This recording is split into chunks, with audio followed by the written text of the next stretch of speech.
Tudo bem, Frazão? Bom dia. Oi, Carol. Bom dia para você, bom dia, Heisen, bom dia para os nossos ouvintes. Conta mais sobre as diferenças ou as semelhanças entre o orçamento secreto e a nova forma de distribuição de emendas do governo Lula, o toma lá, dá cá. Olha, Carol, diferenças, assim, vai ser difícil da gente encontrar, viu? Tem pouca coisa substancial diferente.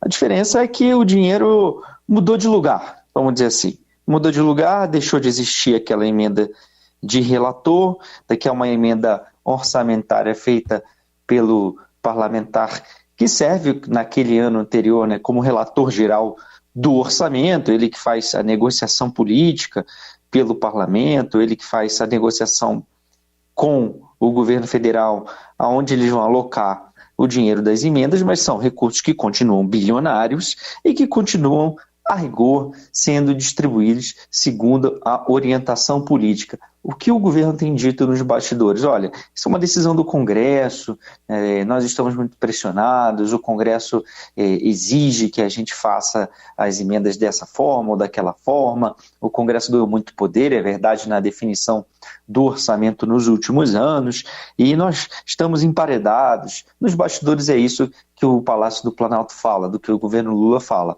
O problema é que o governo Lula passou a campanha, né, o presidente Lula passou a campanha inteira falando muito mal do orçamento secreto, dizendo que era o maior caso de corrupção da história, coisas do tipo, dizendo que era impossível, que tinha que mudar. No fim do ano, o que a gente viu foi que o governo foi politicamente atendido pelo Supremo Tribunal Federal, o governo eleito, né, no Supremo Tribunal Federal, suspendeu, mandou cancelar aquela forma de execução orçamentária, de pagamento de emendas, que são um meio que os parlamentares têm de indicar onde é que o governo vai despejar alguns recursos e eles acabam indicando para a área que interessa para eles, para a região que interessa para eles politicamente.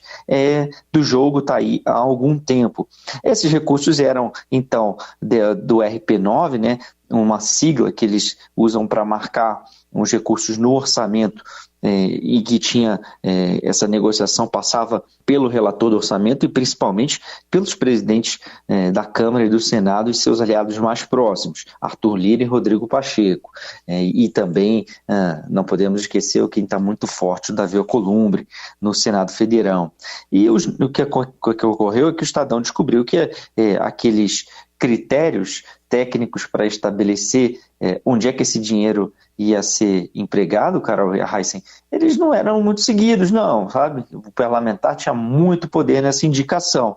E os nomes, que a gente sabe, é que ficavam escondidos. Geralmente, quando você vai ver uma emenda parlamentar de um deputado, qualquer cidadão que tem, qualquer ouvinte nosso aqui que está curioso, depois quiser saber, entra no site da Câmara dos Deputados, procura lá as emendas e elas estão lá. Tem o sistema do Senado, tem o sistema da Câmara, tem o sistema do governo federal. É possível você rastrear quem colocou tanto de dinheiro, de qual ministério, onde, para quem fazer o quê. E o que no orçamento secreto isso era oculto. E por isso o nome secreto, por isso a falta de transparência, que foi reconhecida pelo Supremo e foi anulado, foi cancelado, né? Aquilo não se anulou o que estava para trás, mas se proibiu dali para frente.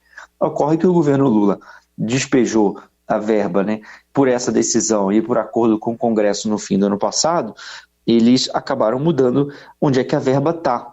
Mas estão se comprometendo a fazer a indicação também segundo os interesses dos parlamentares e o principal, Carol e Heisen, sem criar um modelo que mude a falta de transparência. Essa é a chave. Se o governo, na hora de pagar esses recursos, o fizer de forma mais equânime, mais equilibrada entre os parlamentares, é pouco provável que isso ocorra, porque eles vão usar tudo que é margem política de negociação para construir maioria no Congresso. Mas se eles, ao menos, dessem a transparência, se comprometessem a dizer, olha, esse recurso aqui, que pertence ao Ministério das Cidades, está sendo colocado para saneamento básico, ou para pavimentação de uma rua, uma coisa bem básica, asfaltar uma rua na cidade tal, segundo o pedido de um deputado X desse estado, desse partido, e vai ser feita a obra por tal empresa, a prefeitura que vai receber, ou é o governo do estado, a coisa estaria mais resolvida. Ocorre que o governo editou uma norma dando todo o poder de negociação de uma grana bilionária também, que foi ampliada e que eles vão, na tramitação da PEC no ano passado, PEC da transição, o governo, os parlamentares colocaram ali mais recursos para eles, o governo aceitou, tinha mais recursos para o governo, já estão liberando, inclusive, para os novos deputados, que nem emenda tinham, 13 milhões para cada um, ou seja, tudo isso sem criar um mecanismo que dê, de fato, transparência. A norma foi editada no início desse mês, pelos ministros o Alexandre Padilha, pela Simone Tebet e pela Esther Dweck, ou seja, Secretaria de Relações Institucionais, que faz articulação política, planejamento e Ministério da Gestão, e não há ainda um sistema que, de fato, traga, que garanta essa transparência. Por isso, todo o cheiro de que, como disseram nossos especialistas, como a Elida Graziani, procuradora de contas, a gente está vendo que a tendência é uma repetição do mecanismo, com alguma ligeira mudança com uma outra cara, mas um mecanismo fundamental do orçamento secreto, que é não ter a transparência, não permitir o acompanhamento da sociedade sobre como a coisa está ocorrendo nessa negociação. Então, até que o governo resolva isso, Carol Erraice, tudo indica que o modelo vai continuar.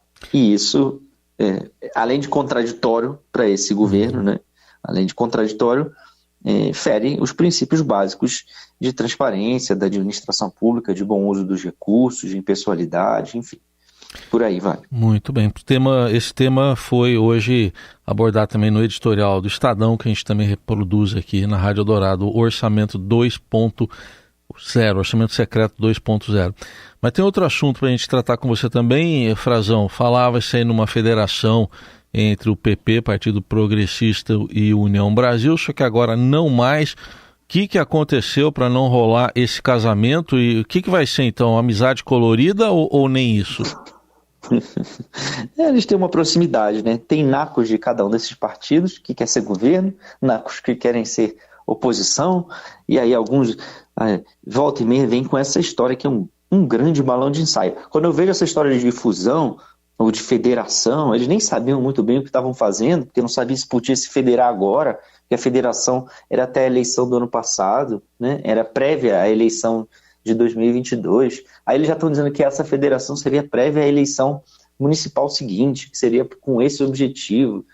Mas, assim, primeiro tinha confusão jurídica, e segundo, Raíssa e Carol, quando eu escuto isso aí, essa coisa de federação, de partido, eu sempre vejo que, olha, tem alguém que está querendo aumentar o seu poder dentro do partido, o seu poder de barganha perante o governo, e alguém dentro desses mesmos partidos não vai ficar satisfeito, né? Porque você reduz ali, são dois grandes caixas, dois grandes CNPJs, se a gente pensasse como duas empresas, que vão se transformar numa só. Então, vai passar a ter duas pessoas mandando em cada estado, como?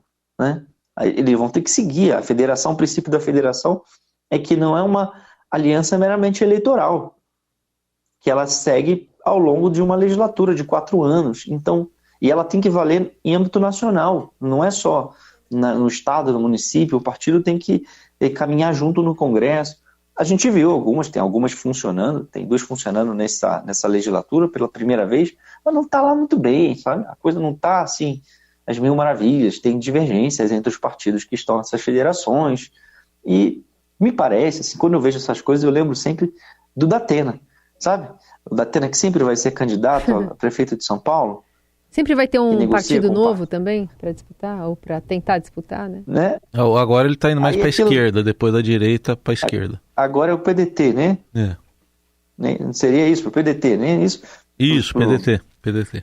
PDT do Ciro Gomes. Não, vou fechar com o PDT, olha, tem ainda 2 anos, tem um tempinho aí para eles, né?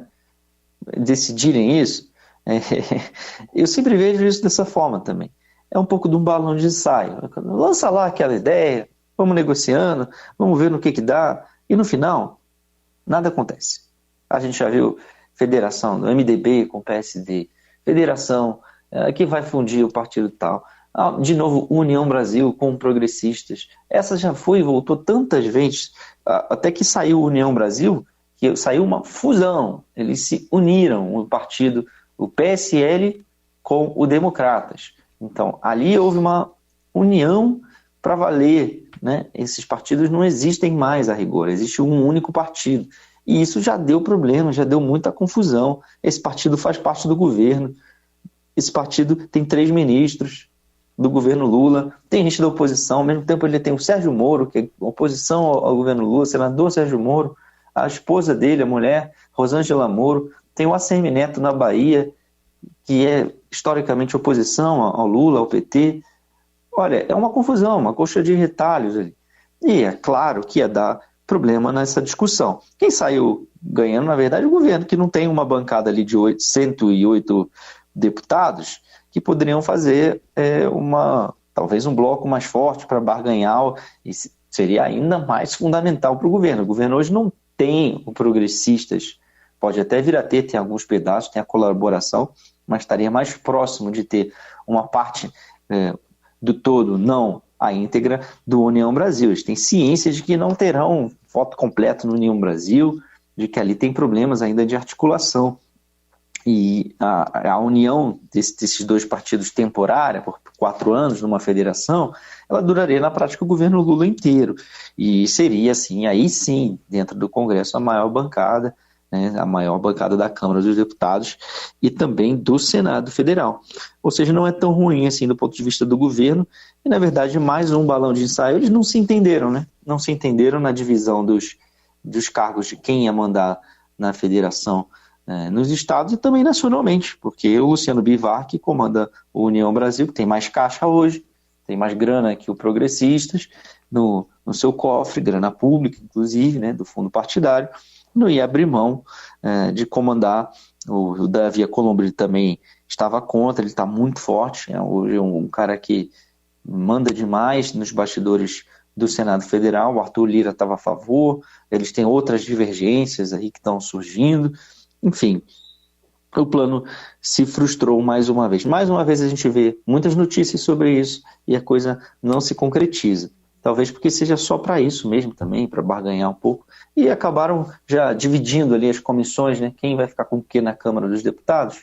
Passou um pouco do prazo, passou um pouco, perdeu o interesse, né? Perdeu o objeto, como dizem no mundo jurídico.